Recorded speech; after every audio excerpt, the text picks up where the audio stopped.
আসসালামু আলাইকুম, সবাই কেমন আছেন? আশা করি সবাই ভালো আছেন। সো আজকে আপনাদের সাথে হচ্ছে একটা গুড নিউজ শেয়ার করব, সেটা হচ্ছে আমার রিভিউ বিষয়। সো আমার হচ্ছে 301টি রিভিউ হচ্ছে আমার কমপ্লিট হয়েছে আলহামদুলিল্লাহ। এই রমজান মাস হচ্ছে আবার আপনার কাছে শুকরিয়া জ্ঞাপন করছি আলহামদুলিল্লাহ। আমার রিভিউর অ্যাভারেজ রেটিং হচ্ছে 4.7।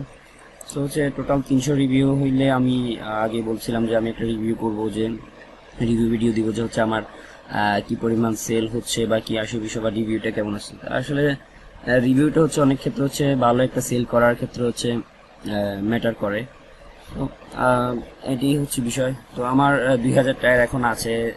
আমি হচ্ছে ডিজাইন ফিল আপ করতে পারতেছি না, যে স্লট ফিল আপ করতে পারতেছি না, এটা হচ্ছে আমার 4000 টাকা দিচ্ছে না। সো অলরেডি হচ্ছে আমার সেল কিন্তু আপনাদের হয়ে গিয়েছে অনেক, ঠিক আছে। সো এই বিষয়গুলো হচ্ছে আপনারা একটু মাথায় রাখবেন। 2812টি সেল অলরেডি হয়ে গিয়েছে। সো এই হচ্ছে বিষয়। সবাই ভালো থাকবেন।